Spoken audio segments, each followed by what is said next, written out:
Welcome to another edition of the Don't Shoot the Messenger podcast. I'm your professional Sutton, and I'm your boy Chris G. It's your boy The Rock Report. Right? Listen, Adrian Bro, you have lost the title of America's number one because we watch a Golden State team who capitalized off of mistakes. Usually Golden State, listen, we're going to play Golden State boy and we're going to play it our way. What you see them do a great job is scoring on turnovers. With LeBron and Kyrie, nobody in the NBA gets hotter than Clay when Clay is hot. Nobody. I think, and again, I know you won't call it hate, but I think, You know what? Before you shout out, to my brother Marquette, Aloysius, Latavius, Sutton, for all the work behind the scenes. We appreciate you. And again, so please tune in. We're on iTunes now. Please subscribe to our YouTube channel, Under Professional Sutton, our Facebook fan page, Don't Shoot the Messenger Podcast, Instagram, Don't Shoot the Messenger Sports Podcast.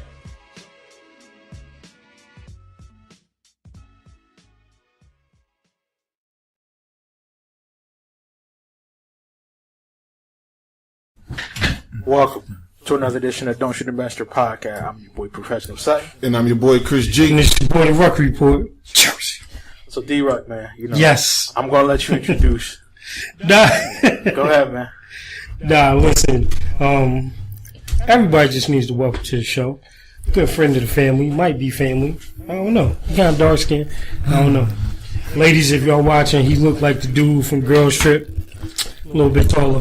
Who, Kofi? Kofi, little pause on that because, you shouldn't introduce him like that. But no, welcome everybody, my man Rob Felder, to the station. Let's give it up for Rob real quick. Let me show y'all on live what Rob looks like. Yeah, he from Jersey too. We out here. So, I know Ruck had been trying to get you on for quite a bit, For a minute. with the schedules. I He know be it's been ducking kinda people. tough. I ain't gonna say he's ducking. He got warrants. I ain't I don't gonna. got no warrants. That's my dad. I ain't gonna. Yo, you At least back in the day. better stop talking about your boss like At least that. back in the day, man. Back in the day. So- model citizen. So, speaking of being a model citizen, we kind of want to know, what do you do? Talk about your program. Talk about anything and everything that you want to talk about. Let the You people got the know, floor. Rob. Yeah, go ahead. Cool. First, I want to say to you guys, thanks for having me on. Yo, Always looking to come and be around some awesome folks and getting the opportunity to be on the podcast. It's big. I've watched from afar. Now I'm in the room now. Yeah. I'm feeling the love, I'm feeling the heat. Too bad I don't have the fan on me like Mr. Rock, but he doesn't. still go down. He doesn't think he might look as good with the sweat coming down his brow, but it's Hey, all good. I'm I gonna know take my I do. shots early. I'm gonna take my shots early. Big man Give me the season. mic. Yes, Big man season. Everybody know how to sweat get down. He has his own corner over there. So Rob Felder, originally from Jersey City, New Jersey, living up in CT now. What's good now? Have a company called Driven to Inspire. Okay. Started about almost 9 years ago. Me and a couple of other guys that I played football with from Southern Connecticut State University. Large part for us is seeing how we can motivate others. That's always been the mission.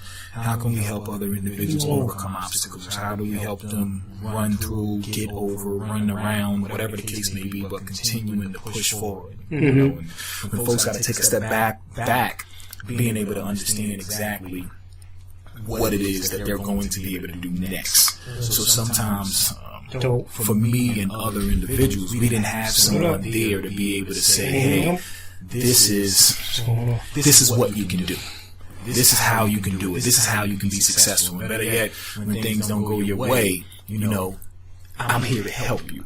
So for me and my team, it's really about, regardless if we're here, if we're in St. Louis, if we're in California, if we're back in Jersey, whatever the case may be, is helping people understand, one, that you're great, you're awesome, and on top of that, it's yours, and my whole entire team when we first started out was everybody's brown, and I highlight that. Everybody's brown. Everybody's brown. I like that. I highlight that for a reason, right? A lot of times when we talk about success, when we talk about people doing it big, we gotta kind of look at someone who is outside of the diaspora, to be able to say what success is. So we show up and we going back to Jersey. If I'm driving the F-150 or if I'm going to pull up in the Tahoe, I'm gonna show the young guys who came from situations like me what success looks like when you don't have to sell drugs, right? So, you know, the last piece I'll say is before I left Jersey, I remember one of the guys, man, he was from the projects. He pulled up. He had a hard top convertible 645 Li 24-inch rims, and when they rode, like he drove by, it changed colors. And I was like, man, that's mean. I want one of Jersey. And then I remembered that he was selling crack. And I was like, wait, I don't want to do that. I don't want to do that. So now, when you pull up and you drive, and a lot of times, you know, we got to be able to show people what it is. And the big part, and I know you guys touch on a lot of pieces of sports, and I'll just say this. We do what we see we do well. Right? So when people are like, oh, young folks want to be, they want to be a football player or basketball player because they know we dominate that. Right? Oh, you know, why you want to go and be a athlete? You want to be a rapper or a singer because we dominate that. Right? You start the trends, and other people benefit from it. You start them. So for me, if I show up and I'm like, listen, I never liked school, didn't want to be there. But yo, I graduated with a bachelor's and I got 2 master's degrees, and I do this. So when people see me, they're like, yo, man, how did you do it? I said, look, I come from the same place you do. At some point in time, you realize that no matter what people tell you, you're dope. And when it clicked for me, and I realized, like, yo, I'm actually like real smart. Damn, I didn't even know I was that smart. Oh, you can't touch me. You know, you can't touch me. So for me, it's like, listen, I got driven to inspire. I run and rock with a number of different programs. My whole entire piece is how to help other people be great. And when I die and they finally give me like this brown statue, don't give me when I'm living, because I don't want to see it. Like, I want my kids to go, oh, that's my dad, like big and brown, like right there, like literally, like the whole statue. Literally, you already brown. Right? So I want that, but I want to be gone. I can't handle the pressure. Like, this is my statue. You know, but I want to be able to leave a legacy. So that's what I work on. You know, that's what I work on. So detour to the depth. I guess I say it like that. Driven to inspire. I think that's definitely dope, because I think that's what a lot of our kids need. You know, our kids have a lot of positive role models, and the ones that are positive, you know, of course, mainstream America ain't gonna, you know, put that out there. They're not gonna portray, because again, it's an agenda. You know, I don't want to get too deep, but I think we know. But I think at the same time, you know, like I was talking to my sister, it's crazy because we have this discussion. Me and my uncle. My nephew, he's 14, you know, we was all talking, and, you know, we were talking about, and I told people when I go into people's homes and I do therapy, I don't only speak for me. Like, I'm taking, like, the community with me, positively, because, you know, when they hear my name, Marquette, they, you know, obviously, okay, he's, I mean, let's be real, it's stereotyping. You know what I'm saying? Did they see me, you got the dark-skinned dude, okay, yeah, you probably got it right. But, you know what I mean? It is what it is. You know what I'm saying? Because they're like, yo, he done killed 3 people. Yeah. Look at the drop on the side of his face. Yeah. He didn't did it. I knew it. Like, I don't win him. You're like, man, that's just allergy, man.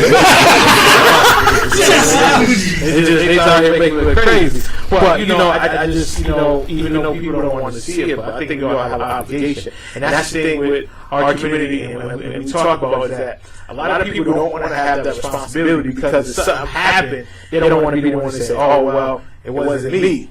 But at the same time, it is you, because you're the reason that these kids are the way they are.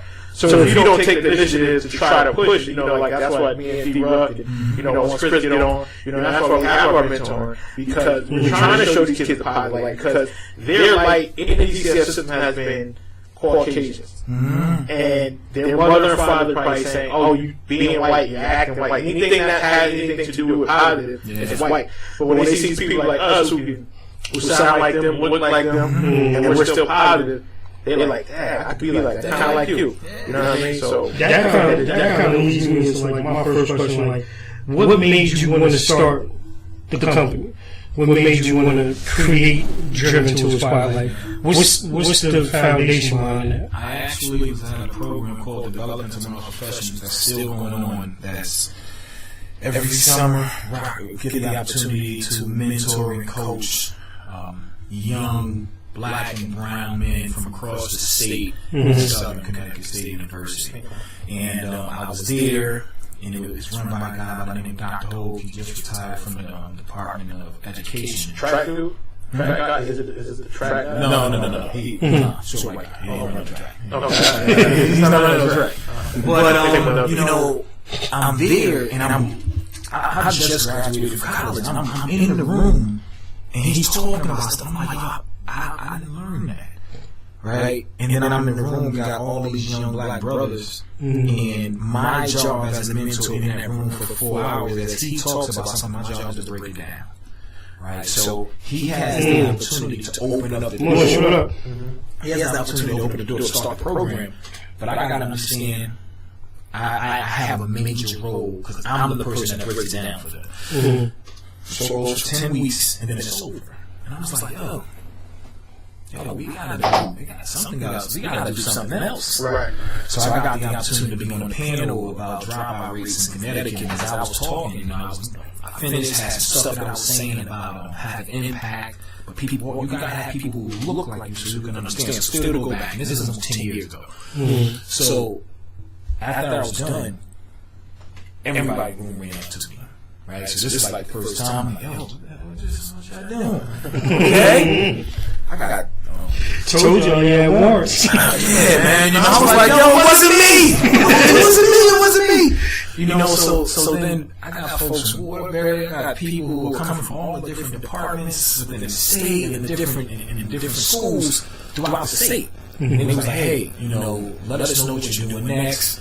You know, we love maybe if you want to be a teacher, if you want to come in and talk. Because one lady came to me, she's from New Haven. And she was like, oh, Rob, I love that. You know, maybe some of the guys come to our school. She's from New Haven, New Horizons Alternative High School. Okay. All right. So she said, hey, maybe we can have you come in. So I'm like, all right, cool. I never spoken in front of a whole bunch of people outside of being a captain on the football team. So we became in 5 deep, right? And didn't have a name, didn't know nothing. And we went in there and we started talking. And we talking, I'm passing it around. And like, I tell you a lot, like, what I do now, this is like the first time in my life I feel like a mic. Any mic, pick a mic, I'm that. Right? Right? And it's like, yo, when I'm on, you can put your best dude. Anybody, when I'm on, and if I'm not on, you might scratch me a little bit, but I'm back, right? So we talking, and I said to the young folks, it's a long way to tell the story, but I want to make sure I share it correctly. The person, I said to him, I said, listen, I want you guys to really understand this. The people who are going to hold you back, there's going to be many obstacles. One is going to be you, and then the other is definitely going to be people who are close to you.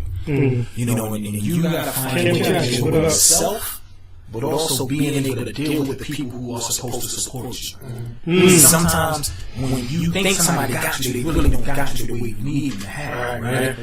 And so we start talking about dreams and relationships to people that you know. And this one young lady, she got up, tell you a lot, and it hit me. And, you know, she was like, hey, you know, my goal is I want to be a lawyer.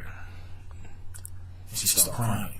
Well, my eyes get ready right now. She started crying, and she was like, but my mom said I'm going to be just like her.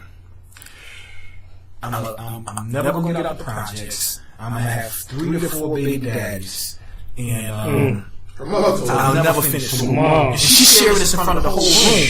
And then she's crying. I look up, I start crying. I didn't want to cry. I did not want to cry in the room. But then I'm like, give me the strength. Give me the strength to be able to get through it.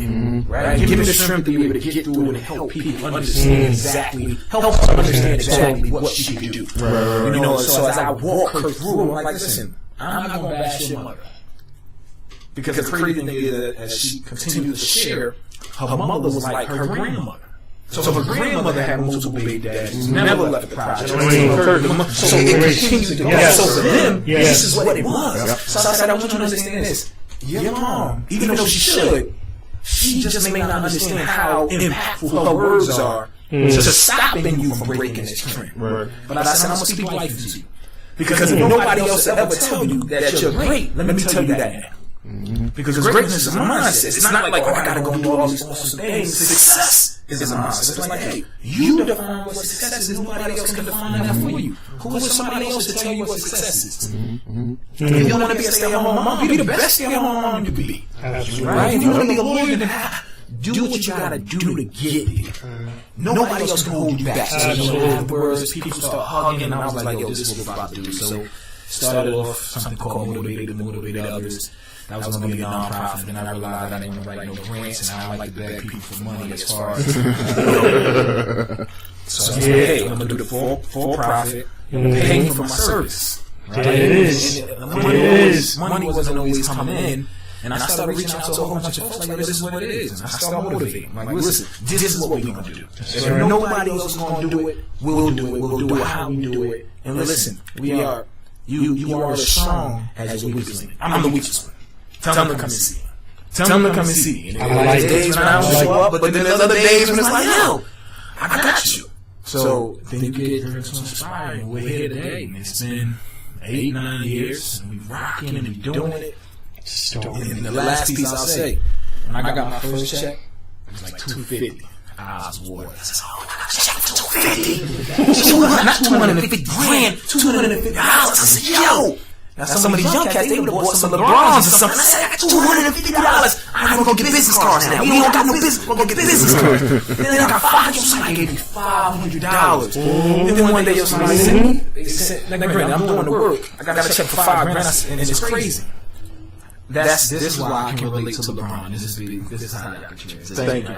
But this is how I can relate to LeBron. Like, I got the $5,000, and then we went out to another state, and overall the whole entire thing for 3 to 4 days, you probably got like 20+ grand, right? Yo, I'm just a kid from the hood. Like that's why when LeBron said it, that level said it everything. Because when you're on the stage, when people don't see what you've been through, and they don't understand, and you level set with them, and you help them understand, like, listen, yes, I was in the gym, but no, I'm not supposed to be here. No matter how dope I am, no matter where I go, whatever you see right now, there's dudes out there who's probably better than me. Absolutely. I'm not supposed to be here, but I'm here. I'm a kid from Jersey City, New Jersey, and I'm here 0730521. So when somebody give me a check, man, my eyes be working. I'm like, yo, I'm doing it. Right? And on them days when it don't go up, I get upset, man, and I'm trying to figure it out. But it's like, the next thing you know, you get another drop. And it's like, oh, okay, back on it. And then we go. You know, so for all those who listen, you know, stop waiting for somebody else to give it to you. You know? Stop waiting for somebody else to give it to you. What Fab say, Chris? Waiting to become? What people waiting to become? I'm trying to become it. Right. Well, first of all, before we get into anything, let's get the collection plate passed around. Yes, sir. And I just want to give honor to my pastor. You gotta do this to too. Yeah. There you go. I mean, it's just listen. And this is you know, and I've known Rob for a minute. And this is probably the biggest reason, like when we were all talking off air, and Rob, you know, you didn't know this, but I was telling him, I was like, yo, this is why. You know what I mean? Because even from us, and I speak for myself, hopefully fellas and agree, but when you get around people that have that passion to be impactful, right, it's almost like it's instant, right? So, like, even though we go back and forth, we just, like, because I know and I feel what he feels. I know he's the same type of competitor that I am. So even when we on the court, that's where I'm always at. You know, even when he on the sideline, he at me. When I'm on the sideline, I'm at him, because I know what it is. And that's why, you know, I said to the fellas, I was like, yo, there's some people that I want to put around and put on the show, because we not only do we need this energy, but people need to see what it is. Just like, you know, for us being on the show, like I told Quet, I remember day one when they had me on as a guest. I told him directly, I was like, yo, I don't know whatever you want to do, but whatever you want to call me, please do. Matter of fact, please, can I be next week? Right. Tell him what I Because it's like that. After he got off the phone, literally after the hung up when we stopped the show, what I say, He said, yo, we got to find a way to get him up here. because he thought that you were in Jersey. Because I was, this my boy from Jersey, so he just thought that you lived in Jersey. I said, I didn't want to say what. He said, yo, he got to be part of the team. He said, yo, he fits. But and I think again that's because of we're people that are looking to be impactful. Because I think the one thing that we know we all share is we know we came from nothing. You know what I mean? So and listen, people, let's not get this twisted. Everybody can say that they came from nothing. You know what I mean? But very rarely are the people that say that they came from nothing and are steadily trying not only to become something, but to give back to where they came from. Right. You know what I mean? In whatever way they can. So that's why I always be around rock moon. So. This is dope. This is dope. Last piece. I can say this one. I like to talk, right? But for those folks who will listen, like sometimes you gotta find, like I got a selfish reason for doing this, and it's not money, right? I don't believe in the thought of let me get the money and let me move. Right? Let me get the money and take care of mine. Because in all honesty, outside of something freaking God forbid something crazy happens, but my kids should be good. Right? And it's not, I make hundreds of thousands, 700 millions of dollars. It's not that. My mindset is different, right? But what I do understand, both my kids are black. And if I assume that because I take care of them and I teach them well, they'll be fine, I'm lying to myself. Right? So I tell people all the time that you can't sit there and say, I take care of my kids, I'm good. No, that's not how it works. Because there's many people who fall victim to crazy nonsense because somebody else's kid didn't know better. So my selfish reason for doing it is like, if you don't get out here and teach somebody else's kid how to be awesome, like how to actually want to be awesome, how to be great, how to be a great man, how to be a great woman, how to be a great young person, then that person turns around to be around your kid, or better yet, they older, they have kids of their own, and they don't teach their own kids what to do. And then before you know, their kids are around your kids. And then before you know, their kids are influencing your kids. Now, some people will start typing on Facebook and say, that means you teach them better. Teach them well enough. That's a lie. Because the people who you're around the most, they influence you positively or negatively. So you ain't thinking about your dad the same way guys don't always think about their wife when they do something that they shouldn't be doing. Because in the moment, you do what you want to do in the moment, and then you face the consequences later on. For $9.99. Listen, listen. No, we're going to give it away for $9.99 today. $1 million, because even just further what Rob is saying too, and then this is why we started, the business that we started, why we started Rock Solid. For a lot of people that don't understand or don't know yet, Rock Solid is our mentorship and family services business that we have, and it's ROC. Now everybody knows I'm Jay-Z for life. However, it's definitely rock. But our rock stands for building our communities, because I know for one thing, right? If it wasn't for my community in East Orange, New Jersey, right?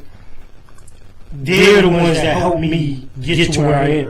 And as bad as my community was, as bad as it is now, I knew how my hood was back in the day and how it helped certain people grow up.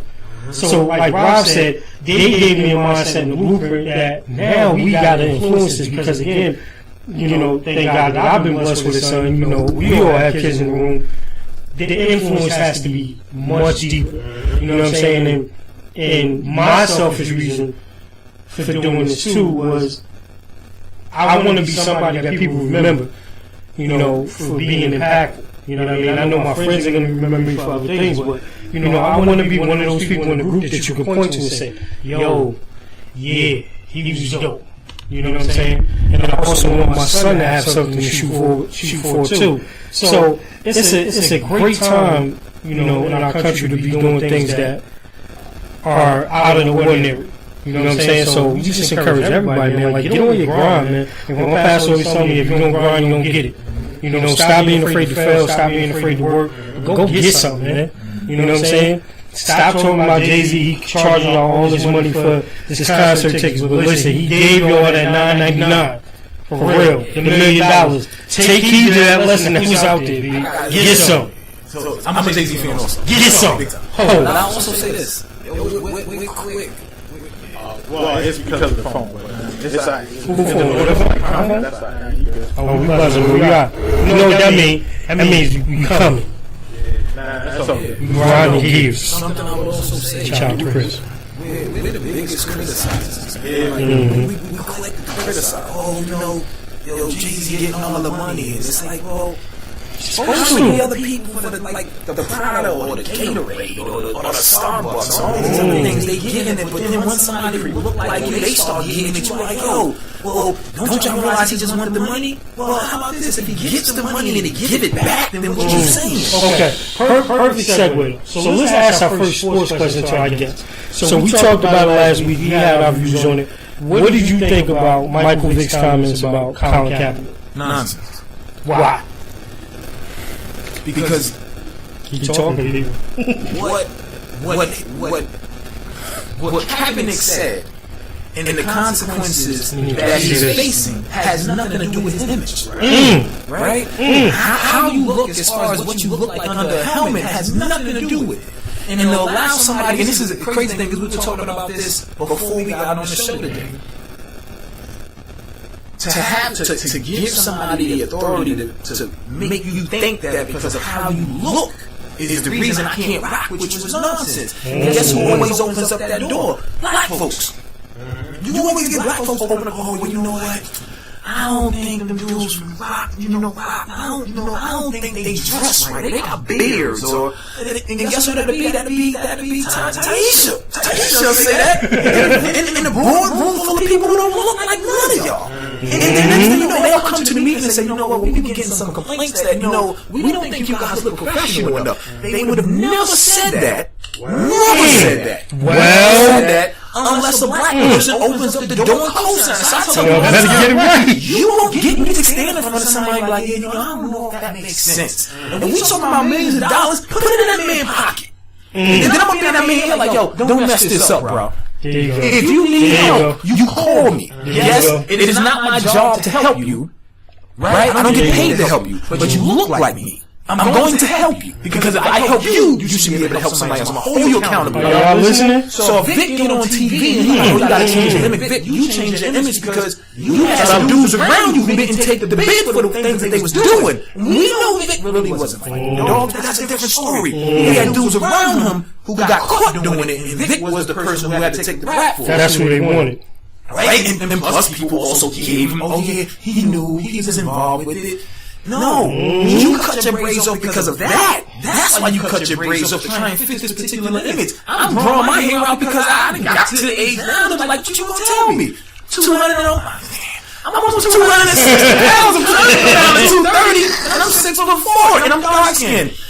And I might wear my hat real low one day. Like, granted, if I ain't getting put over by the cops when I walk in with my suit, and I'm like, look, my suit might not be as expensive as yours, but when I walk in, you're gonna feel my presence.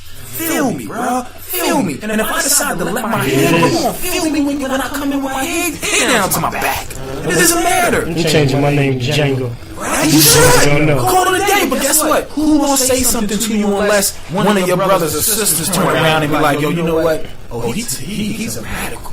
When you're pro-black, you become a radical. Oh wait, that's the one thing I've always remembered. And you can see it in sports, whether it's in the past or even now. Kaepernick is a radical now, right? Because he spoke about something that people feel as if he shouldn't have spoke about. So now you get caught up in this whole entire thing, and then you get who are they gonna have on TV more talking about people who look like him, and then the people who look like him get everybody else to okay. Because guess what we don't do? We don't ever put ourselves above whatever the problem is. Right. I was about to be mad at William Gibbons the other day because he almost took the bait by talking about Zeke. He was on NFL Network, but he was interviewing Jerry Jones, and then they were trying to push him to it's like a little static or whatever. Okay, but they were trying to push him to ask that question, like, so what do you think about Zeke and blah, blah, blah, but Willie didn't take the bait. Willie was like, he's a young player, he's going to continue to grow, he's going to continue to mature, blah, blah, blah. So I was like, thank you, Willie, because I didn't want you to go there. Would have been nasty. What was the smart guy number? What was the smart guy? He's been a smart guy for a long time. Yeah, this is crazy. You hear? Barely. I don't know what it is. Maybe it's under. And Friday. Nah. Yeah. Listen, this is a CON conspiracy. You can see it? I can see it. I mean, I'm working just fine. Can you I can't hear me. I can't hear anybody else. But I speak loud enough. There you go. There we go. It don't stop It nothing. don't stop nothing. Grinding gears, Chris. Can't stop. Won't stop. The grind keep going. Yeah, no, I can't agree more with what you're saying. This is not a word that I can even pick to agree more. That boy no SAT word. Not even those SAT words, right? I'm drawing a blank for the word that I could best fit in this situation. I agree with you. Yeah, you pretty much said it all. You look at every other community, Jewish community, Chinese community, white community. Yeah. Everybody sit up for their home, man.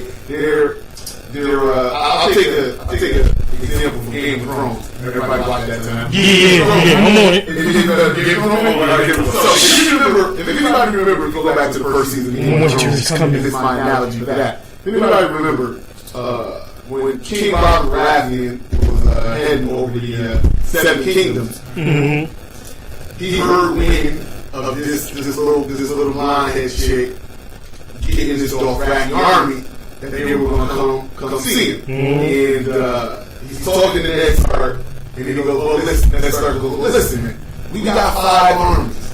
He was like, we'll be okay. And Robert Baratheon looks at him and goes, tell me what's stronger, 5 armies like this, or 1 army like this? It's the Dothraki are all together. And when you look at all the other communities, they're all together, man. They're one tight fit. But then you get to black people, and there's so many different fragments of the type of black person that you even are, right? Yeah. So, you got talk about it.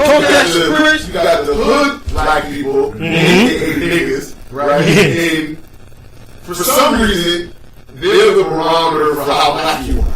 That's the blackness you can be, right? Y'all getting this free today. This is all free right now. This is all free right now. Right? This is gonna let y'all know. That's the blackness you can be. And then you got, your more educated black people.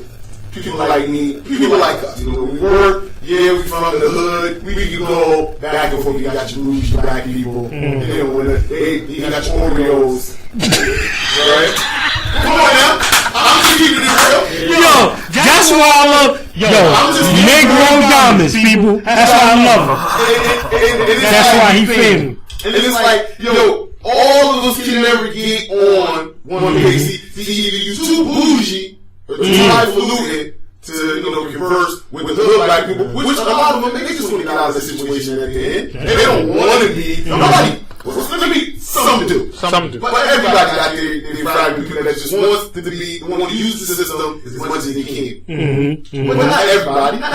You can just tell the story of the young lady. I want to be a lawyer. And her mother telling her she can't be a lawyer. Generational curse. Generational thing, right? But you see, she was already in the mold of trying to break that. I don't want to be, like I see the struggle. I see what my mother goes through. I see what my grandmother goes through. I don't want to go through that. I want to be something successful. I'm looking on TV. I still live with hope. I want to be a lawyer. I want hope as a lawyer. There you go.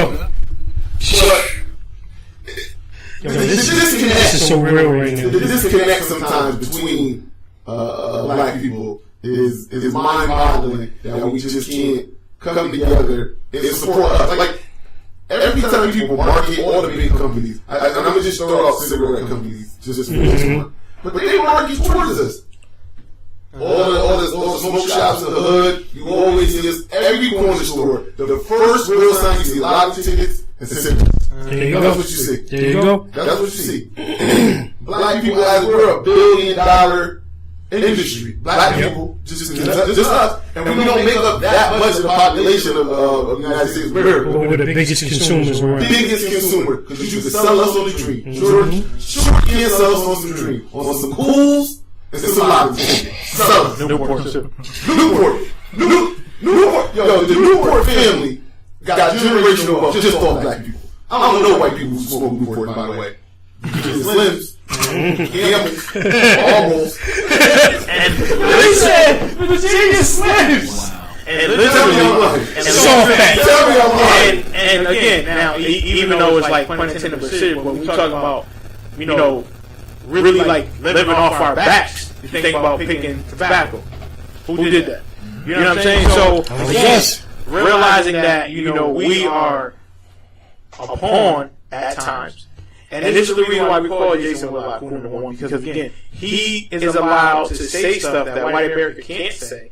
And then again, like you said, in the boardroom, like, oh yeah, you know what? So that's acceptable up until we're alive? Oh, so we can say how the hair is scary to us. Okay, all right. As long as you can vouch for the hood, then we're fine. But then when you got someone like Colin or someone like us, and we're trying to speak up, like, listen, this is who we are, this is our hair, like, it doesn't define us. But this is who we are. And then we talk about the perception that's on the news or what have you, and then we try to correct that. It's like, come on, stop, guys. Come on, it's not that serious. Or like, you know, I'm watching some of these videos on Facebook, and that's why I take a break from social media at times because, and I don't like to read the comments because you'll see a black man who's pulled over for the 20th time, who's late for work now, and now he's like, what did I do? Well, if he wasn't get so aggressive with him, maybe he wouldn't get like that. Okay, this is the 20th time in 2 months I've been pulled over. For what? I'm about to lose my house. It's my second strike at work, and you're making me late. It's interesting. I got the opportunity to talk to some students about something about that, and this is something that I realized. We gotta recognize, and a lot of times we don't pay attention to it. We're always trying to convince people of what reality is. Right? Wow. I have a whole entire speech. Like, I ask people, like, it's perception of reality. And they're like, no. And I'm like, listen, you can have, okay, you got absolute reality, okay, what it really is. Then you have what somebody might shoot you for. Right? So we really got to look at it and say, people will never view what you go through the same because they don't go through it.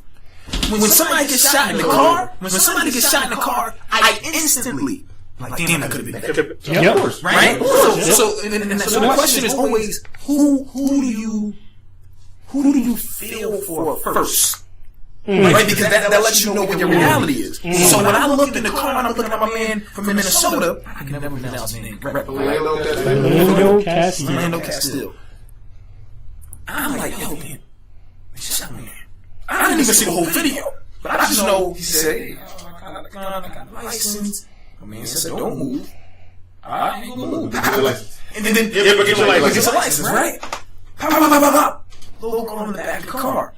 So when your mind is like, yo, that could have been me. Now here's the crazy thing about being black in America. We have dual consciousness, right? Everybody doesn't have a splinter mindset like we do. Because we have what we experience and then what it should be. So when you get pulled over and you're like, first you can say, damn, that could have been me who got shot. Then when you hear some of the facts, man, but if he did something wrong, I could see how he shot him. And cool, then you know what? It is what it is. Other people never get that far. They don't get that far to be like, man, that could have been me in that car. They don't get there because that never could have been there. Because it's never been. Yo, this is the other thing. And this is something that I know Roman Martin was talking about when he had Dr. Johnson on there. Dr. Martin Johnson. Sometimes I can agree and disagree with some of his theories, but in the whole, I do like that. You know what I'm saying? But the thing that I did like, and what made me think about when he was on, and he was talking about just in particular black men and marrying other races and how that kind of goes down. Like, but this is the thing that got me. He was saying that the part that made him upset is because another race can never really understand our struggle. So, and while I agree with that, I'm of a different mindset where I say to myself, we spend more than enough time trying to convince people or to show people or to persuade people to understand our struggle instead of us fixing what the problem is internally. Because, and this may be bad, but I'm of an acceptance level now.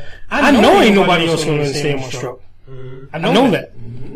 Even though I know, like, you struggle in that situation, like, damn, that could be me. But I know when I go to work the next day, I know my coworkers is not.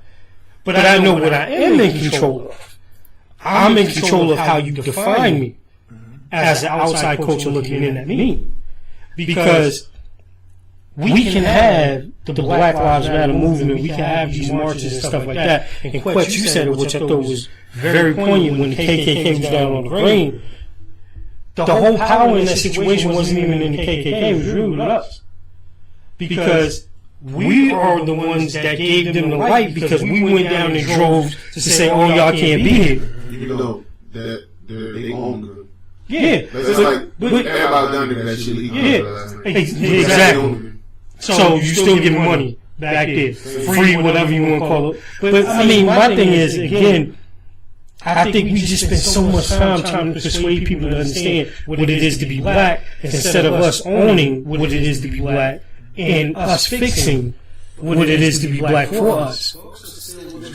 Folks are still looking for validation. Right? Yeah. So from the wrong people, though. But it doesn't matter. Everybody wants to be loved, and the crazy thing is here's my piece. I'm not going to talk about this. No, this is talking about. No, this is what we do. But here's the crazy piece, right? Mm-hmm. Everybody has to play a role. I've gotten to the point that I know I'm not going to be outside with the signs. I'm not going to be outside with the signs. Okay, so you're not that guy. I'm not. I'm just not. Because in my mind, it's crazy to say, right? Mm-hmm. If we all have a role, there's going to be some people who will consistently just be ignorant and they're going to wild out. That's who you are. Okay. Done. You're going to have people who are out in the streets and they're going to protest. And then you're going to have people who are inside the system who they are trying to find a way, hopefully, to fix things. And then you're going to have people who say, forget the whole entire system, I'm going to get it how I get it.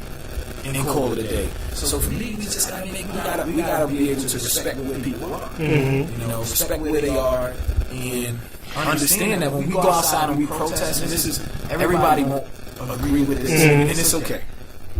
When we go outside and we protest, we're really talking to the people who represent the oppressors, and we're asking them to give us. And that's tough for me to swallow at times when I think about, like, yo, I'm really about to stand outside and say, y'all need to stop. You hurting me. And then they on the inside of the house, and they looking out, and they're like, yo, haha, look at them.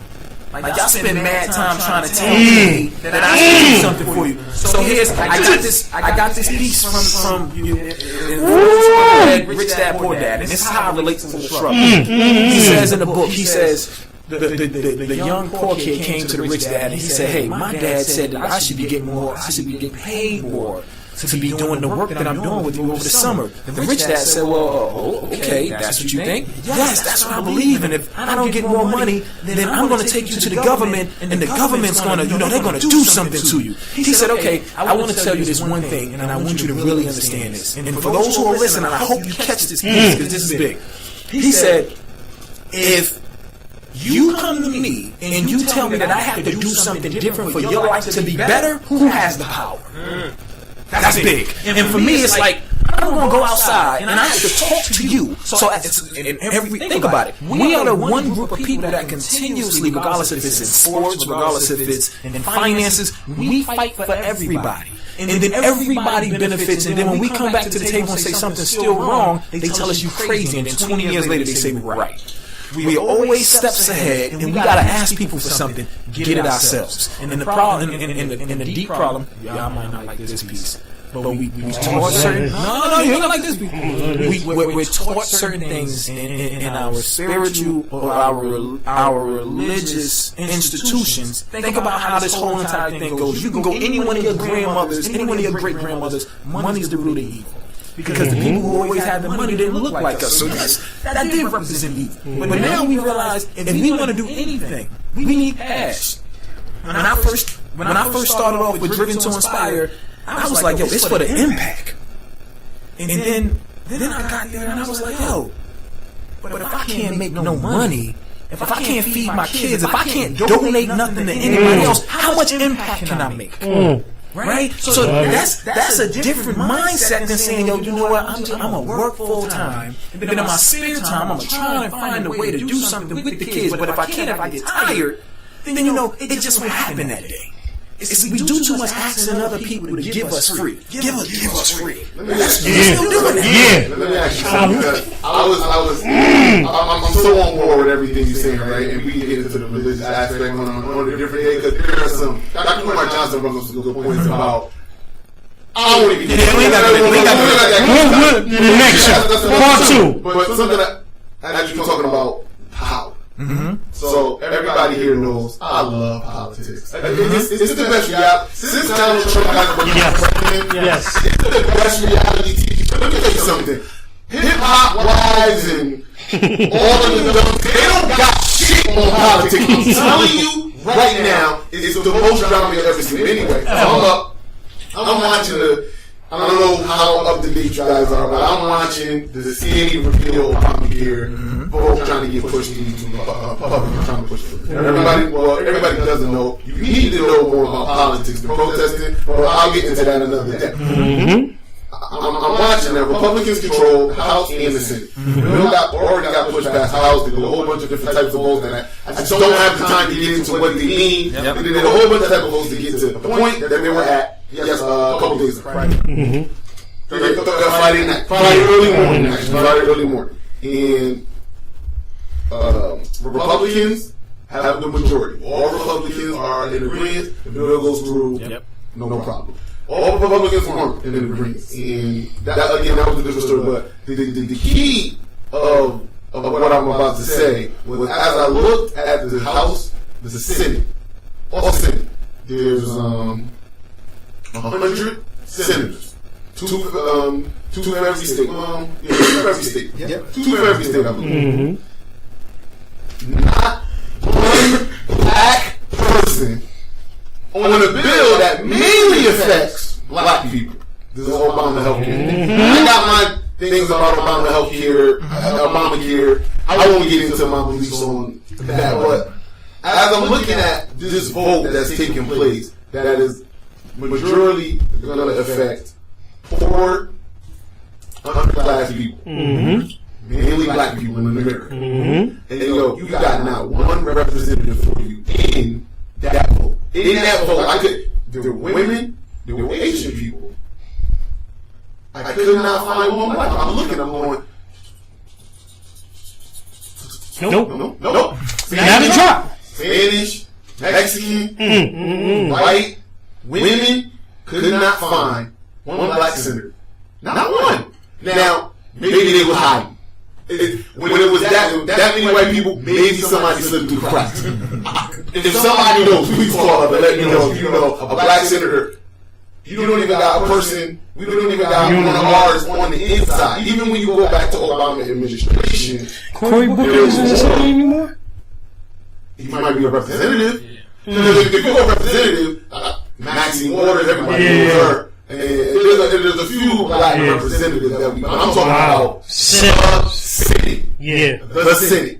We so outnumbered in the representatives, it don't even matter. At least we can be a little bit closer. If you're a Democrat, you're a little bit closer in the Senate. It's not one. Like, where's the voice? Like, you don't even got somebody who can say, I know that they're looking out for my best interest because they understand the struggle. Now, I know a lot of Democrats a lot of white Democrats like to act like they understand the struggle so they can get your vote. That Ruckling. So they can get your vote, but there wasn't one that was actually, who you could say, they was for us bias. But this is what I would say about politics.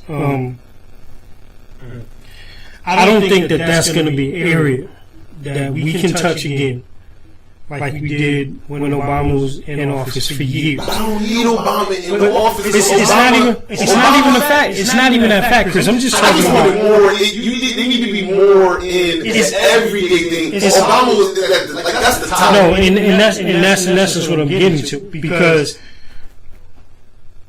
I think over the 2 terms that he had, there were a lot of us that looked like us that probably fought a little bit harder to be in that Senate seat, right?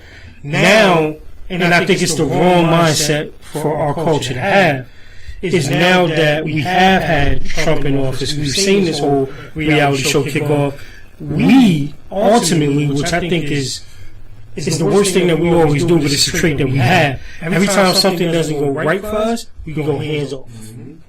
Now we try to go back to the shell, back to the community and say, yo, I'm with y'all. And then we wait for the latest movement. The impact has to be in our communities first. So even though we screaming for these senators and representatives and stuff like that, you got to get the right alderman in place. You have to get the right mayor in place. I'll take it even a step further.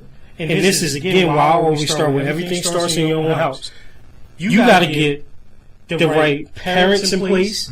You got to get the right support system around these parents. We got to get the right teachers in these schools. I mean, that's where it needs to start if we're trying to really impact change. Because if we take care of our own, if we do for our own, if we put them in better positions, if we challenge people to be better, these are the things, this is what Jay-Z was talking about. And it's one of the perfect lines in that song where he's saying, he said, don't shoot up the community that your mama renting in. You know what I'm saying? And then turn around, if you really want to rent it, if you're a drug dealer, use that money that you get from the community to make it different. Oh, we got a call. I love it. I love it.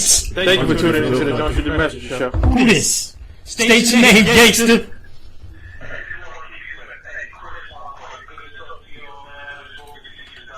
Oh, Keith, what's going on, man? Sure. Hold on. Now about the presence of people that look like us in political office, and it's sad to say, but coming from someone who worked very closely with several city and state level legislators that look like us, I have to say this. Part of the reason we don't have that representation on the national level is because as a society, man, we gotta wake up. I've been out there knocking doors talking to people trying to explain to people what the importance is of some of these issues. I had those things on my face. People telling me no matter my voting will count, no lie. And if we as a community to actually stand up and stand together and say, hey, let's actually vote for these people, if people who look at us would have actually run that's Ron O'Neal. and we would back them. Because here's the problem, right? White people do something, or white people don't support it. The same, every other race.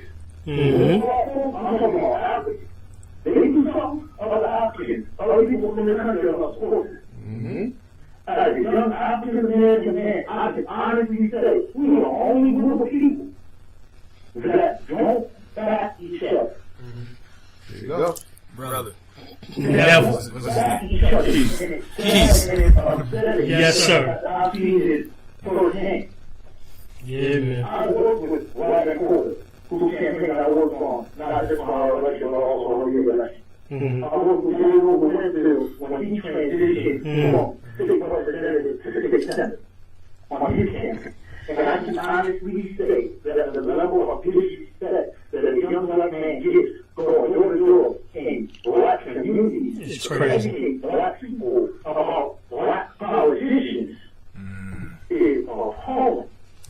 Couldn't agree with you more, Keith. It's time to give up and say my vote don't count. It's time to say, yo, you know what? The black vote is so undercounted that maybe I need to go up here and work so hard to make sure that we can count it because we are alive in this country. We're not actually a minority. Say it again. By default, because of the amount of people we What have up, cuz? in our There you go. Marquise, we got one question. My man Ryan got a question for you. Yeah, Marquise, how's it going? I had a question, but just a thought as I think about it. I realize we gotta get over the mindset. I agree with you, bro. Let me make sure I say that first. I agree on that end, and I also say we gotta also find a way to help our people get past the thought of when I jump on board with someone who looks like me, I can't be afraid to go. If it doesn't go well, get out of the mindset that my whole entire life is over. Yeah. Right? There you go. Right? When you showed up at them folks' doors, they were like, yo, man, if I jump, prime example, whoever's running in New Haven right now, if you don't like Mayor Tony Hart, or you like Marcus Packamore, regardless of how you feel, you're not going to support one. You might not support Marcus because you're like, yo, man, I'll never get another job out here. I'll never get this. And a lot of times we don't support each other because we're scared. We're scared. We're straight up scared. We don't want to do it, regardless of who it is, even if she wasn't black. Folks won't support him. If he was running up against somebody who's white, because it's like, yo, man, I might not get a job. They're going to fire me. Something. You're scared of people. You're too scared. Too scared of folks who are scared of us. like think about that. For many people, we're the boogeyman. Yeah. And the boogeyman's scared. How you the boogeyman and you scared of people? So I agree with you, Mark. I completely agree. Let me know how I can help. Yeah. As a matter of fact, we do you one even better, man. Instead of knocking on doors, you're welcome to come and have a seat at the table. We could definitely chop it up. I hear you, and I agree with you that we do gotta get up out of that mindset. I mean, I'm keeping it up. I live in every major room in the city. I live in the hills, the hills, the trade, the tribe. Finally moved to a nicer neighborhood, but I'm still in the city. And I can honestly say everybody wants to be a good nigga, but nobody wants to be labeled a nigga. We gotta stop being niggas and being black men and black women. There you go. There you go. Say, you know what? And I'm gonna keep it real. You know what? I said that I work with politicians that look like us, that represent us. I've also worked with some that didn't necessarily. And the reason that I do that is because I look into not just what they look at, but who they are and what they stand for. One of the people that I did work with, even though he ended up ultimately dropping out of the race and they were home for less of a clash of interest, was Henry Menendez. I don't know if you're familiar with the name, but he was actually a father of Eastern City way back when. Oh, okay. Okay.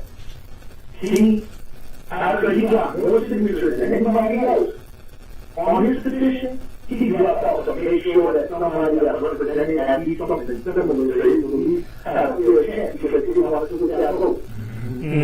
Now, Wow. to me, that to me shows me that there's somebody that actually cares. I'm not going to sit here and consider that this politician, that politician, this person in office, that person in office, nothing. Because at the end of the day, and I've been speaking this at the top of my lungs for years, if we have problems with policies, here's what we don't do. We don't sit here and have a fundraiser to organize a march. The same thing, turn around and have it tomorrow. Remember that all these organizations that do that at least show that they are the president of people who support the issues? No disrespect to them. But there's something here. We gotta understand that finance rules the world. Finance rules the world. If you got an issue with government policy, that's right. Listen, everybody in the hood. You're not going to buy coffee and alcohol for a week. What you just say? What you just say? Exactly. That's real. Yo, Marquise, man, we definitely appreciate you, coming on the show, man, and calling in, man.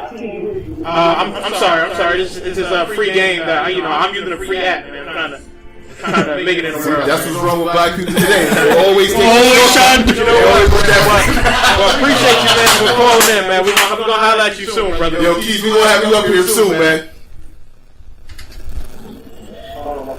Yeah,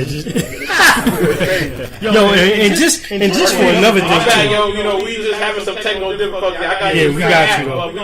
But we about to get it right though. Thank you though. Thank you for calling in. I mean, the other thing too, man. This is Joy crazy. And I'll say this too, because I was a little bit down on his brother, Mr. Marcus, and his run for for mayor of New Haven. But I say this too, as a fellow Hampton alum, Marcus, please come and reach out to us. Come sit down, because I would love to know. Yeah, same years, everything. Marcus, I would love to know what you plan for the city of New Haven. So I welcome you to the table, just like I welcome anybody else. I think the biggest thing that, and I don't know, Rob, maybe you can speak to this too, because I know my brothers, I don't know they love me, but I be talking about their city heavy. But this is probably one of the biggest things that I think, even though we talk about on a global level what we need to do in terms of in our city right here, probably one of the hardest transitions I've had to make from coming from New Jersey, actually by Atlanta to here, is we can be in the same community, we can speak to each other, we can, I use the church word since we were on Sunday, we can fellowship with each other, we can play ball with each other, we can do that, but when it comes to people sitting at the table, it's hard to get people to the table and do what we should be doing. Build in the way that we should be building. Again, I shouldn't have to apologize, but like I said, New Haven was a very great city. Some years ago growing up, Chris, you could attest to it. We had a lot of positivity, in the city. Like we'll come together. But everybody had like their own thing that they did in the neighborhood, which I'm sure every community did. But we all made sure to fight the fix parade. We all come together. That week, we cleaned up the streets ourselves. We had to drill around the basketball games, and we put back into our community. Somewhere along the line, like most urban cities, that we talk about, with that gentrification. And so you can see it in New Haven, you see it in downtown. And what happened was a lot of people start losing hope, and they start feeling bad for themselves. So what I wanted to chime in is, so when we talk about how white people see us and how they're scary, but you got to think about how a lot of black people see us as well. Because you got to remember, who was the one who shot their cousin? Who was the one who made them feel bad? Who was the one that ran out? So when not only when white people look at us, it's a lot of people that look at us too, and they're intimidated for us as well. So I think it has to be a time when we gotta say, you know what, listen, if somebody's going to help you, you gotta be able to accept it. Because like Marquise was saying, and like he alluded to, and everybody was saying, if we're going to help and solicit and try to make sure that we all doing right, you gotta be able to accept the help and realize that we're not here to hurt you. We're trying to set a different precedence where, like, listen, that happened, but we really are trying to help our community. Because I don't think, being in this field and being in school, people don't understand how real PTSD is. And I don't want to get too mental health and clinical, but it's definitely a situation. But again, like you guys are saying, and I agree, you got to be able to help ourselves first. Listen, and this is what I say, and this is why I continue to make these comments, because I'm fortunate enough to be around two people from New Haven that have seen what it was, know what it is now, and are willing to make, strives to make it better. So the only thing I'm saying is, again, and I get that there are things that are there. I mean, I get how just how like y'all got the Hill and the train and stuff. Like, we got the same thing in Jersey. Listen, every hood the same, and it's even like as far as New Haven people in Bridgeport or New Haven people in Hartford, like same thing. Somebody from East Orange may not tell you automatically like, yo, I'm just rocking with this dude from Jersey City, because it's really that far apart for us. But again, the one thing I've always noticed is that no matter where I've ever been, if you know somebody from Jersey, it don't matter. It's all good. So my thing is, and when I'm challenging people, especially our people here, no matter where you're from, if we're all here now, understand that other cultures do that in spite of. They can be Asian, they can be white, they can be Jewish, they can be whatever. They get down for the cause. So that's what I'm saying. if we gonna get down, let's all get down for the cause. Because it's enough, and even if you put it as a street term, real talk, it's enough money out here for everybody to eat. Everybody don't believe that. I know they don't believe it. I agree. But you know why? But you know why? And this is the crazy thing. And this is, and Rob, you can tell us too. The reason that a lot of people, when you say that statement around here, why everybody don't believe it's enough money to eat, it's because the people that don't believe it ain't eating because they ain't trying to eat. So how you gonna sit up on my face and tell me that it's not money for us to eat when you ain't even trying to work? So don't be mad at me because I'm working and I'm eating. You know what I'm saying? I mean, but I probably want a little bit more. But I'm trying to tell you, there's a platform that we can all eat from. And that's one of the other things that kills our community. Because especially if you related to sports, and you guys know more than anything, right? Here it is, right now, we're all sitting at the table. Previous all-state football player, everything. Played the game. You played the game on college level too. I played. But I guarantee you, we cannot walk out this door collectively right now and go to somebody that has a system or has a program in this city and say, hey, man, I want to help you. Let me volunteer right now. I guarantee you the door gets shut in your face. If it's out of 10 times, tell me if I'm lying, if it's out of 10 times, it's going to be 7 to 8 that the door going to get shut. Yeah. And the other 3, they just be like, well, you can get the ball racks out. But what you trying to do, I've done. Yeah. You know what I'm saying? So, and this is the thing that kills me, especially in our communities. If you're saying what you're doing is about the kids, if you're saying what you're doing is about the improvement of our community, how don't you want me to help you?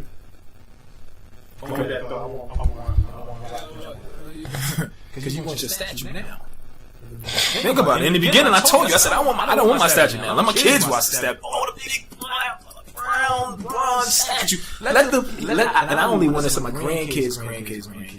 Like, yo, that was my great granddad. He was dead. So that, like, I have you. Yeah, you know, like that. Like, how about we miss some things? Like, there's some things that we miss. A lot of times we don't have as much hope as we say we do. That's why I think a lot of people sometimes we miss the hidden messages. So Obama, I don't agree with everything that he did, but the campaign. But I just say this though. The campaign, the whole entire presidency, it wasn't about, yo, he had to go and do some things that we know nobody who doesn't look like us would do. The biggest winning factor that we will have, and this is why I told people I probably would have voted for Ben Carson if he was running for the Republicans. When we see ourselves winning, we dominate. If my 2 kids would have been able to have, for the past 5 and 3 years of their lives, see Barack, and then for another 8 years, so by the time they are 11 and 13, they have only seen someone in the highest seat in the world look like them.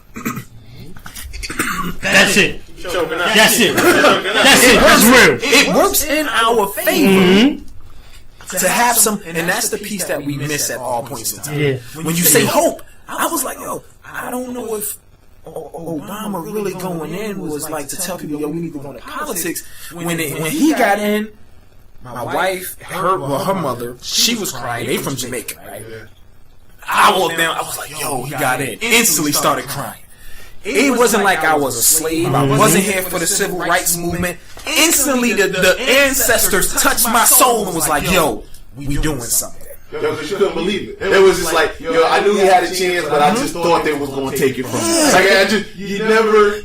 If you grew up as a kid in the 90s, remember what you always heard. Yo, you know the man to get it, yo. You know if you're getting too much, they'll take it from you. So think about the brainwashing we've had for so long. So we can blame a lot of people, but you got to think about we got generations of individuals who were very, very strong, but their whole entire thought was, let me make sure my kids don't get killed for thinking that they could be awesome. That right there is crazy. And now that you know, and see, this is what my argument with the people was. Would his tenure make all the changes that one would make black people happy? Absolutely not. No.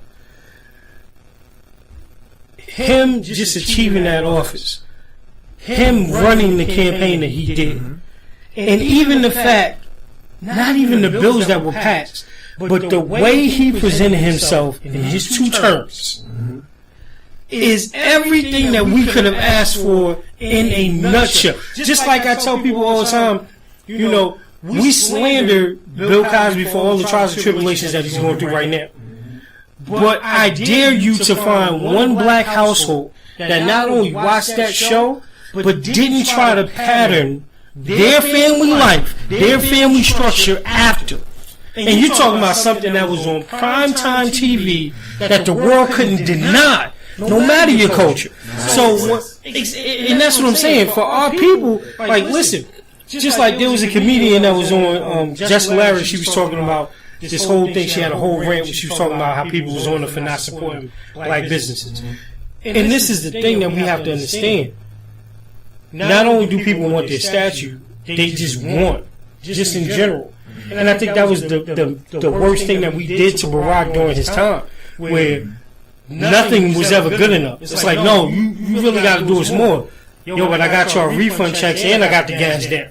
No, but you got to do more. Yo, but I'm doing this and I'm doing that. Or even just any type of examples. It's like every time we do something, we always turn around and want more. But you know what, though? There's a piece. What's the piece? Talk to me. And I don't even disagree with what you said. Talk to me. This shit is one piece.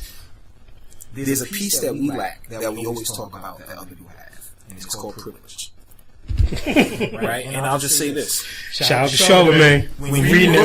When you look at Barack Obama compared to any other president ever, he was smooth. He was elegant. He was all the things that your mama would hope for your sister to run into when it came down to a man, right? Your mama ain't one of them, right? Your mama was like, look, that could be your daddy if I met him a while ago, right? Even if he was a little got that good salt and pepper.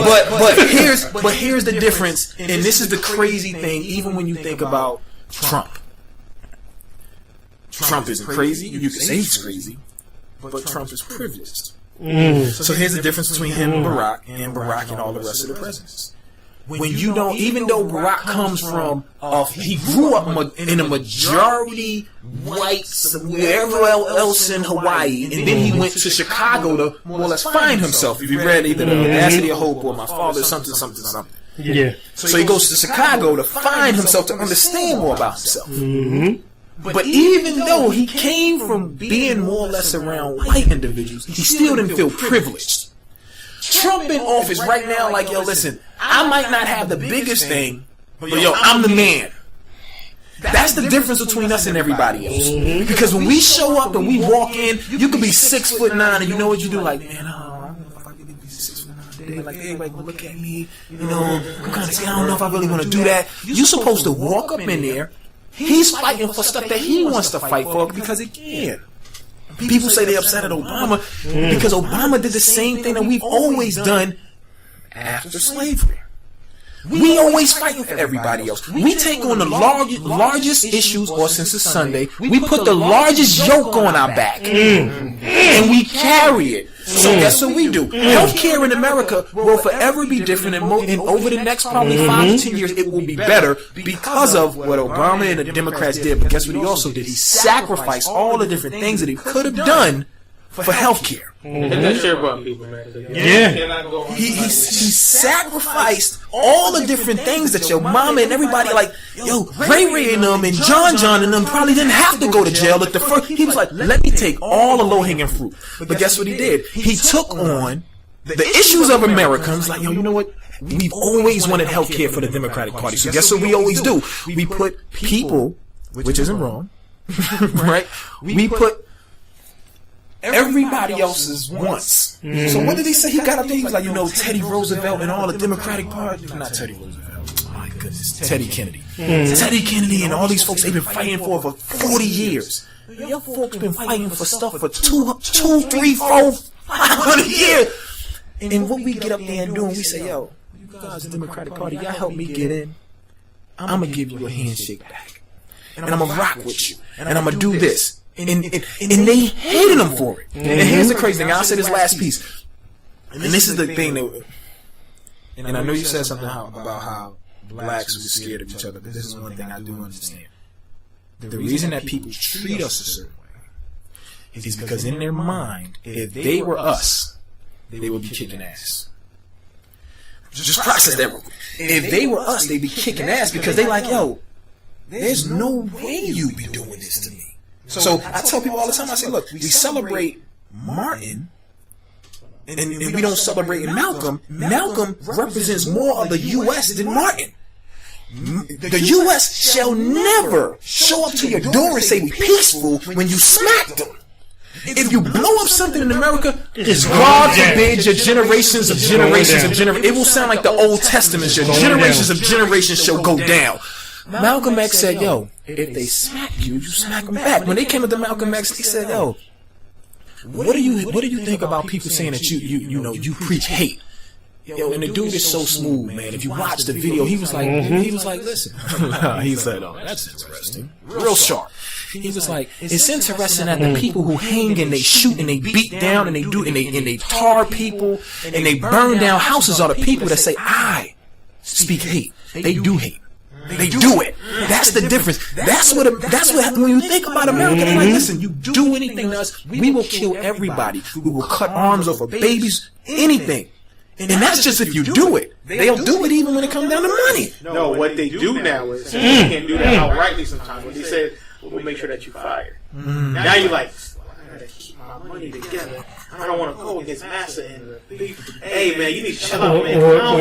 Or they send you to talk. Or they send you to talk to us. Yeah. You know what I'm saying? Like again, people, if and especially so proud of today because today is more about just an understanding of where we are and where we need to be.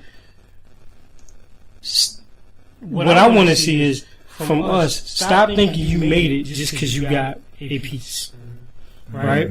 We have always, or we have been trained to be a culture of instant gratification, right? One of my clients said this, and I thought it was unique because it was coming from somebody that society would deem as crazy first. And he was an older Caucasian man, but he said it. Winners do what they need to do. Losers do what they want to do. Right? We never take care of the need first. That's why we're a society that's behind in every area. That's why we always got bad credit. That's why we can't get a house. That's why we always renting somewhere, because we take care of the want. But we also, first. we're in survival mode. And I'll explain to you what I mean by survival mode. Survival mode is if you can eat, sleep, shit, and have sex, you're good. That right there is the basics. Eat, sleep, shit, and have sex. People not want to thrive in life. So when we think about it, I ain't trying to survive. I'm trying to live it to the living, alive. Right? That's a J joint. But I'm not talking about you got to pop out of it. So something that I have that I'm working. I have a keynote speech called "You Are Better Than Average." Right? And the whole entire premise and the whole entire thought is that when you accept average anywhere in your life, it's like gangrene or cancer. Right? When you leave it alone, it travels, it moves, it starts to bring you down. So when I tell these young folks, I'm like, listen, I went hard at basketball, I understood that. I got to the classroom, I was like, I don't care. Who cares? But what you don't realize is because you don't go hard in the classroom, at some point in time, it catches up to you on the field because you can't catch the plays. Not because you can't catch the ball or you can't dunk the basketball. You can't catch the plays because you haven't been using your brain to the full capacity of what you've been given. So guess what happened? You've accepted average on one end, and then at some point in time, you realize, damn, I'm averaging the thing that I always wanted to do. So I got my shirts that we're working on. My cheap plug, right? I got my shirt. I got my Club. No, but it's never average. So it's a mindset that you're pushing, and it's like, listen, man. You're either going to go hard at it all or you die. Because at the end of the day, the folks who came before you, once they decided they were going to do it, they did it, and they was like, listen, y'all going to give it to us, or it's over. And there was some folks who have always popped up, and it was about that life. So when people think about back in the day, civil rights, you had athletes who were like, listen, even though I play in Boston, one of the most racist and whitest cities in America, I'm going to stand up here, Bill Russell, I'm going to stand up here with my brothers, and I'm going to tell y'all, like, listen, this don't rock. But what do we do now? We're like, yo, well, you know what? I got my F-150 outside. I got RJ and Lauren. Yo, they gotta eat. I gotta take care of my own. What you mean? Yo, your own is the people that when they don't do well, they will rob you. So that's the one thing we forget. People take care of people who look like them because birds of a feather flock together. You understand how you're supposed to move because you've been through the same things. That's the piece that we miss. And I know y'all always talk about sports, man. Can we talk about the Niners?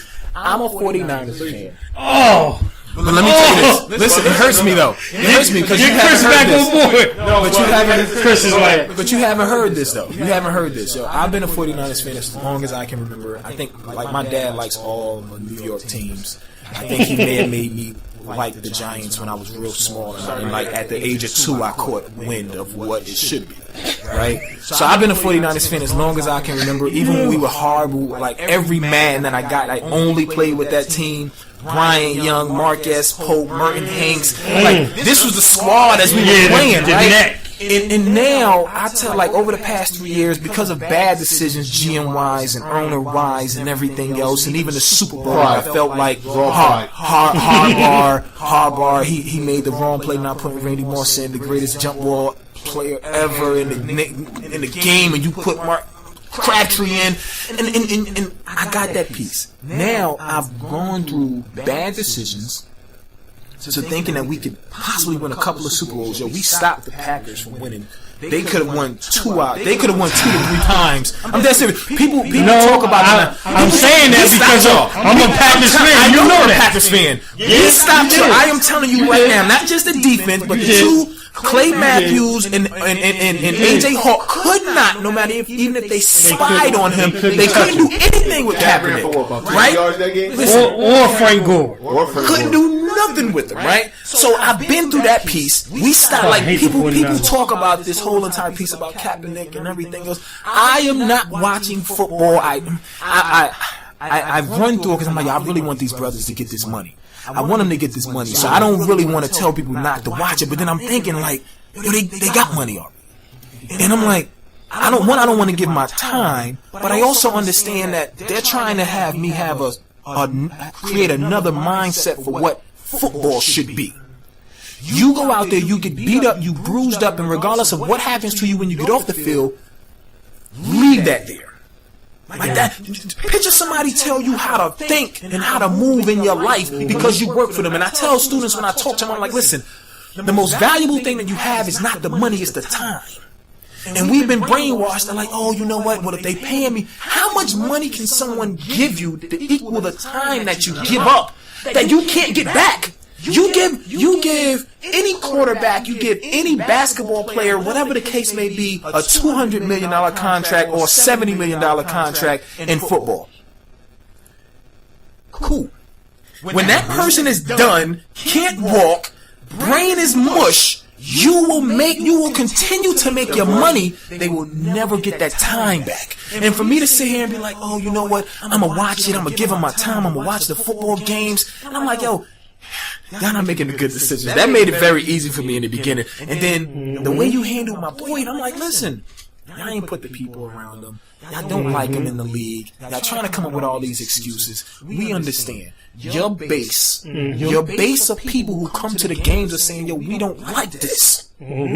This boy should stay in his place. He should stay in his place. Who is he to bring this to our sanctuary? When we allow people to get broken up and hit in the head and broken legs and backs and everything else, and we root for him and we say, you know, I love him, but when he walks off the court, he's just another memory. I got something about Cap. I didn't really touch on Cap too much last week. Let's get it. On Cap. Let's get it. And You're a Niners fan, right? You're a Niners fan? I used to be a Niners fan. Who are you a fan of now? Nobody. Okay, good, because you can't go Niners and go somewhere else. You can't. Somebody's like, oh, you a free agent. I ain't a free agent. I'm done. Yo, I love it. And I only say that, and I'll get back to the Kaepernick thing. I only say that because I can deal with my team being bad. I can deal with that. If you're a Niner fan, you dealt with that for a long time. Because there was a big span from, about 10 years we sucked from right after T.O. left to the emergence of Harbaugh and Alex Smith and Kaepernick and all that. I can deal with that. What I can't deal with sound like Mike Singletary. What I can't do it. Can't work with it. Can't play with him. Don't need him. What I can't do is management sabotaging greatness for their pride. See, that I can't do. See, that's why I don't understand Cowboy fans. Because I go, listen, I can deal with being bad, but what I can't deal with is incompetence from the head of the department. That I can't do. See, because that means we're always going to suck. Because if we don't win the way that management wants us to win, then they're not going to let us win. So again, I don't want to get too preachy on why I don't fuck with the 49ers anymore, right? I want you to. I want you to talk about the Cowboys too, because what they did to Lucky Whitehead is ridiculous. It is ridiculous. But my Lucky Whitehead and my Colin Kaepernick story kind of go hand in hand. Go at it. Listen, Go at it. Colin Kaepernick is being blackballed. I want to make that perfectly clear. He is being blackballed. But he's not just being blackballed. See, because the problem with Colin Kaepernick is not his hair. None of that matters. If Colin Kaepernick was the same quarterback he was when he took him to the Super Bowl, he would still be playing. I guarantee you that. Bottom line. If Colin Kaepernick was, at the time, when Jaws was saying, he is the new type of quarterback. If he was still that kind of quarterback, he would be playing. And I tell you why. Because old boy that used to play for the Cowboys, when he was beating up his baby moms and throwing her, yeah, when he was doing that. But you know why he was still valuable? Because he could still get you 15 sacks. See, Kaepernick, the problem with Kaepernick is that he brought his play level down to people where you go, well, listen, he's better than Ryan Tannehill and he's better than Blake Bortles, but they really suck. So yes, he's above average. But I mean, if you go down line by line for quarterback, I mean, what is he? Maybe the 20th best quarterback in the league? And that is just enough of a dip for you to say, well, I don't want Kaepernick on my team because he's not good enough. Now, obviously, Colin Kaepernick still has the requisite skill sets and can still be a contributor to any team that he goes to. But he brought his play level down. This is not a question because I know he went 14. I think it was 14 touchdowns and 4 interceptions, but he didn't win a game last year. That matters. The year before, they only won 2 games. That matters. The year before that, he was 8-8, and they started talking about the whole dead arm thing. That matters. It was 3 inconsistent seasons in a row. It was 3 inconsistent seasons in a row that made where he was as a player come down. Now, this is before all the protesting. It made it come down. It made it come down to a level. It made him come down to a level where they could, he's being blackballed, but they can justify, well, listen, he's on this level because everybody who they say, oh, he's better than, you're saying, it's like, no, Glenn Orlowski should not have a job before Colin Kaepernick. No, that doesn't make sense. But he brung his play. His play for the past 3 seasons is not the play from the Colin Kaepernick that went to the Super Bowl. See, because if that Colin Kaepernick was protesting, and if that Colin Kaepernick was getting on people's nerves, you couldn't fight it. Because at the end of the day, everybody in the NFL wants to win games. They can make all of this shit that they care about the fans and they care about what you care about. If they really 100% thought that he was still that quarterback, and he is not, I'm arguing. He would still be there. Here's just what I want to say, right? Mm-hmm. So what people don't understand is that Colin Kaepernick been doing this. So after each game, he would protest. And he would get on the mic and say, listen, I don't like what's going on. This is what we need to work. Again, like Chris said, he was winning, right? Mm-hmm. When he was talking about, hey, we need to donate, definitely. Nobody was showing it, right? Mm-hmm. And again, when you look at Cam, when you look at Russell, when you look at a lot of black mobile quarterbacks, they don't like it. Because what they say, they need to pass more. RG3, they don't like it. So he was doing this for years. Mm-hmm. But like what Chris was saying was, as soon as he went down, now we got his ass. Because when you really look at it, and we all play sport, play football, how many teammates really put their hand to the heart and really pledge the allegiance? Because you see people walking around, including coaches, people doing this, people doing that. Again, and then when they're at home, who the hell really standing up for the flag? I'm just saying, okay? But what America didn't like and what they wanted to get him was when he went down. Again, not to mention he had 3 different coaches. Yeah. Mm-hmm. Not to mention systems. You know what I mean? So surgery. He got legit things that happen for why his play did. But what is unarguable, and I know you're going to get to your point of why I believe he's being back, but I can't stress that enough. Mm-hmm. He should be in the NFL because he is still better than just about every backup quarterback in the NFL, except for maybe like Jimmy Garoppolo and some starters. And some starters too. I'll give you that. Mm-hmm. But winning matters. And for the past 3 years, his winning has dipped, and it gave the owner the excuse to be like, now I can use this. I agree, and then I'll push on this piece. If any of those teams across the past 3 to 4 years were anything like what we had in San Francisco, then cool. Because when you think about when we were winning, we probably had all first-round picks on the offensive line. Oh, no doubt. On offensive line. Oh, before that, Cowboys offensive line.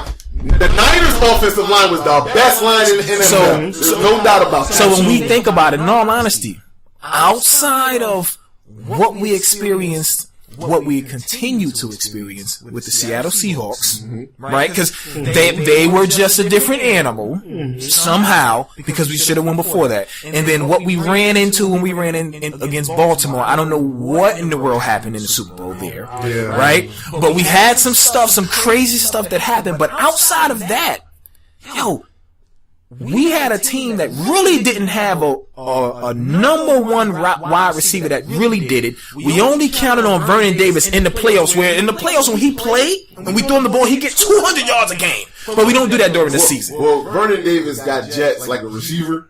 Can't play with him. Got jets like a receiver. Can't do it. He's the fastest tight end that's ever played in the NFL. Absolutely. Ever. He's got those kind of jets. And you're right. In the Niners this year, best receiver was Jeremy Curley. And if you don't know who Jeremy Curley is, you shouldn't. You shouldn't know who Jeremy Curley is. Only if you're a Jets fan. You shouldn't know who Jeremy Curley is. If you know sports like we do. I can't stress it enough. Right? Because anytime I have this conversation at work, and I see my big is watching, and y'all about to cut Carter's hide, or I have a conversation with somebody else, I'm for the struggle. Kaepernick should be playing. Kaepernick is being blackballed. But you gotta, I just think people need to understand that the play for the past 3 years, I know you can just take the little, this year, with the 14-4, you can take that little sliver and you can go, look, he was 14-4, but last season it was garbage. And the season before that was 8-8. Like the greatest prospect that we've seen in the past 10 years as quarterback to come out is Andrew Luck, right? I don't agree with that. But that's what they say. They say he is Jesus when it comes down to being quarterback on the field. He can do any and everything. That dude he's not out there as often as you would like. Right? His team is definitely not in the best conference that you can think of. He was horrible. We give excuses for certain folks. I remember there was one year, both Peyton Manning and Tom Brady were horrible. Them dudes got hit everywhere they turned.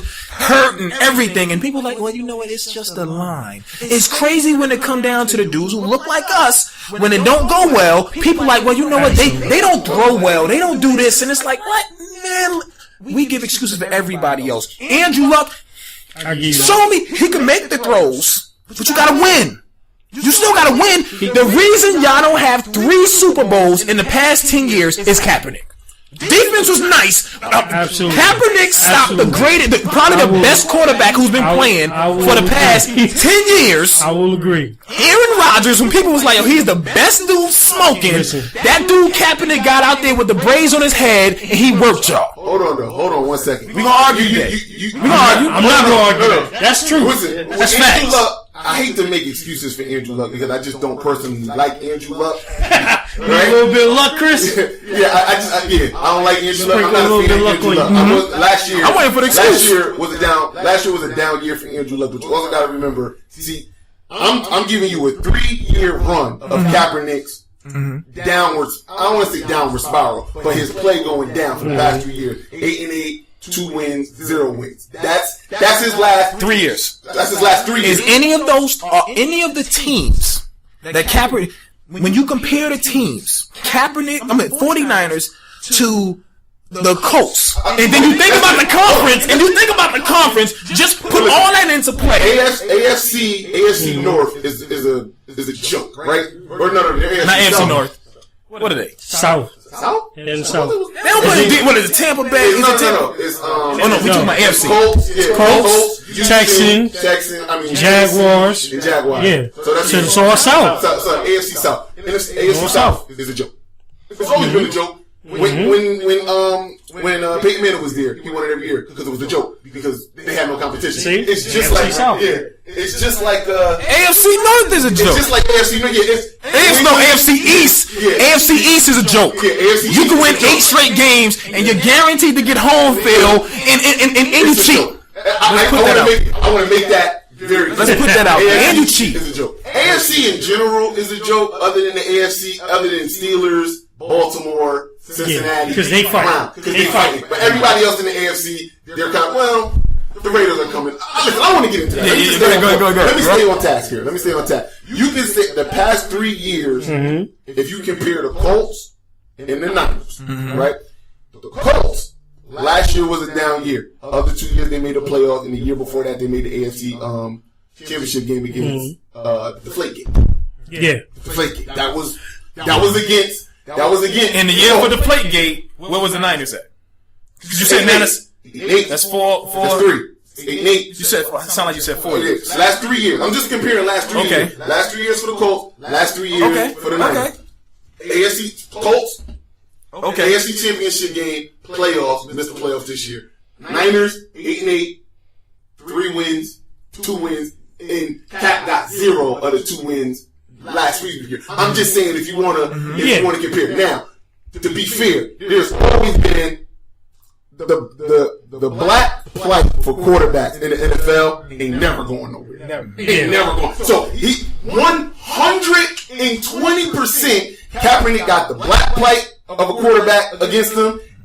Him doing all his protesting and his plays. He got them all 3 working against him. I wouldn't take that away from you. I agree. But I always say, listen, you have to add in his play because if Colin Kaepernick was still producing like he was when he went to the Super Bowl, because like you said, he was still talking then. But the reason you had to take it and eat it is because he was beating Aaron Rodgers, because he was beating Cam Newton, he was beating Tom Brady. I agree. I'm just saying. I agree. I'm just saying. As late, you can't say that. So the thing that I felt like was protecting Cap was that he was so good.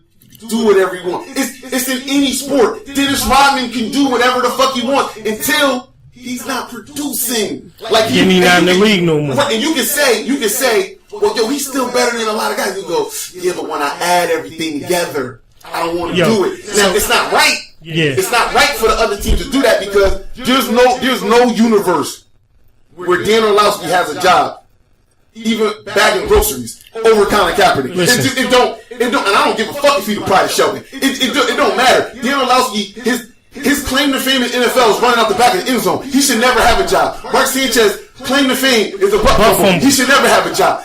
Colin Kaepernick should always have a job ahead of them. But since he brought his play down to their level, they can use that excuse. But we also give people an excuse, though.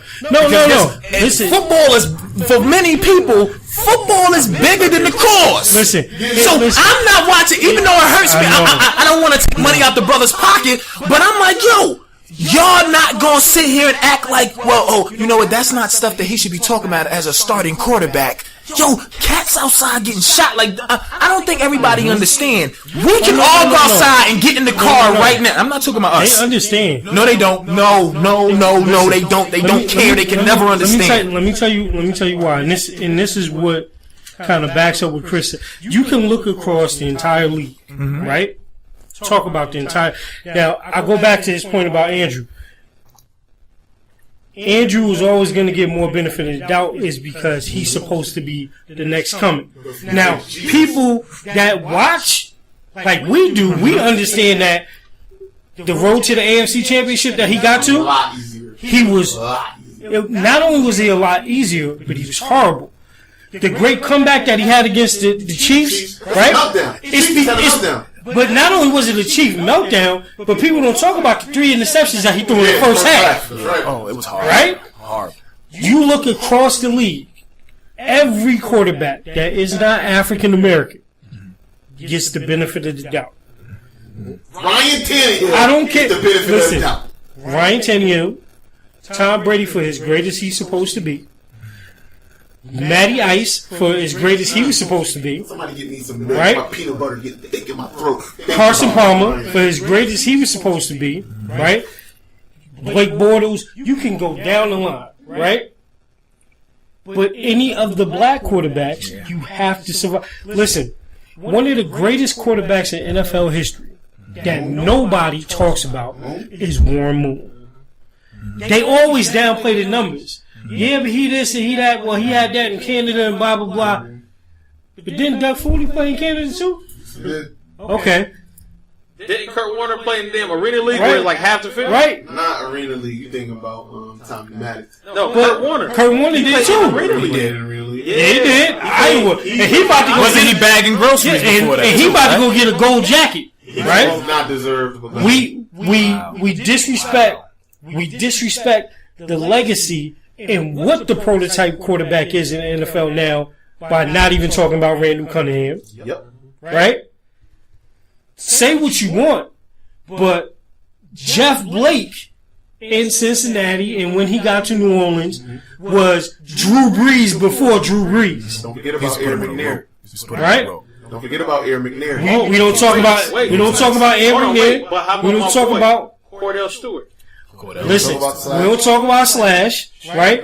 So, again, you have to look at the broad scope of everything because the one thing that they always get, especially white quarterbacks, right? They get the best word in sports. Oh, but he has upside. Oh, yeah. I hate that. He has potential. I hate that word. He can be great. You just got to put out everything else around him. Also okay with it, yo. Like, this goes back to the dual consciousness mindset, spiritual mindset. Yeah. When you get up there and you're running your show, if we was on ESPN, guess how this whole thing would go? You are not going to sit up here and that's why we ain't there. Talk about particular quarterbacks because in your mind you're gonna be like, yo, they're gonna say I'm only talking about him because he's black.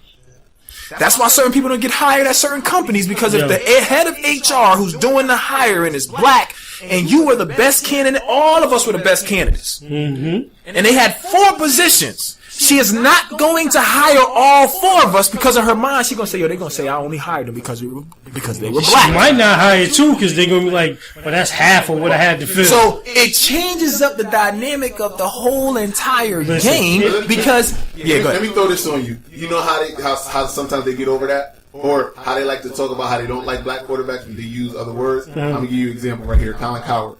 He doesn't say he doesn't like black quarterbacks. You know what he says? He doesn't like running quarterbacks. Who runs? Who runs? Who runs, Colin? Colin, who runs? And then name one white person that runs. And then again, you know, when you're talking about a black quarterback, again, this is why as Dallas fans, like I said, being delusional. Come on, give me some. Quincy Carter, and then like they got Dak now, right? Dak is the second quarterback to start in that franchise. That's crazy. Think about that. No, it's not crazy. Think about Tell them the resistance, though, how much they held. But Baby Romo could be back. But tell them this is what you need to tell. Listen, Dallas fans, I know. Actually, I'm not even going to say that. Carl Shank Bond. Shank. Just understand this. The moment your boy Dak, cough up, if he shake a little bit, it's done. not only is he done, but he's out the league. I guarantee you he won't be there next. I'm going to tell you what. Hold up. Let's say this. Let's be real. Let's be real. As avid sports fans and people that have watched sports and played, he goes from damn near an undefeated season, losing in the playoffs. If they do not make the playoffs this year, it's problems indeed. Done. But that's good. You know why that's good? Because all of y'all Dallas fans who are out there standing on a star, you're going to have to question why. And at some point in time, I don't think people realize sometimes, like a lot of times it always just comes back to how we look. And at some point in time, you got to what team are you really rocking for? I could burn my 49ers jersey, not because of all of the stuff. It's like, who are you rocking for? If they sit that down because he had some bad plays, you should question. They wouldn't sit Tony Romo down. They was ready to sit him down. They were literally rolling Tony Romo out on a damn gurney. Some game. Dak made it impossible for them to go back to. He played so well in clutch moments. But Chris, they couldn't do it. They wanted to. Chris, they wanted to. Let me pose this question. Dak played well in all the clutch moments last season, right? Even against Green Bay, he did what he was supposed to do. And discount double check said, Because he is a bad man. Listen, I tell you this: if Tony Romo plays the entire second half of that Philadelphia game, has 3 touchdowns, 250 on the books, right? Looks sharp. It's no way in hell that once they got to Green Bay and that game got tight, Jerry ain't on that sideline. Get him in. Hey! Get him in. Get him in. Get him in. But this is why I love the NFL. This is why I watch. But I will say this, and this is what I'll end on. People, let's not get caught in the overlying message that they're trying to get us to understand that Colin Kaepernick is being blackballed. People, please understand that the real message that they're trying to send is that no matter how many of you watch, no matter how many of you support, no matter how many of you are really the best in this game, do not think for a moment that you are bigger than this shit. Because what they're doing to Cap is for everybody else. It ain't even just to him. Listen, Odell Beckham, pay attention. Antonio Brown, pay attention. If you start to fall off. Le'Veon Bell, pay attention. This ain't for Cap. Just like they used to say in the mother, it's for the rest of you Negroes. But guess who that's perpetuated by? The players who look like you who don't play anymore. Yep. Because this goes back to overall theme of things we've been talking about. As long as you got somebody who look like me, who gives you the okay, because them brothers gonna get up on TV and they gonna be like, yo, you know what? Yo, this is life. I played football. I saw these dudes in college run their heads into each other, and I was a basketball player. I'm like, yo, that just looked dumb. Well, football players are generally dumb. And just for what we choose to love as a former football player, as for what we choose to love, it's pretty stupid to want to have this mentality that you want to kill somebody on the field, and then 2, like the drills that we do, like it's just so dumb. But you know, it's the football thing. But I do before we close, we need to. There is one victory that we need to talk about. What's that? Coonery lost last night. Yeah! Coonery was defeated last night, and we need to You gotta talk tell about him who Coonery is. it. All right. You sound like Dave Chappelle, but he's like, y'all want to see my face? Hold on, let me. Y'all want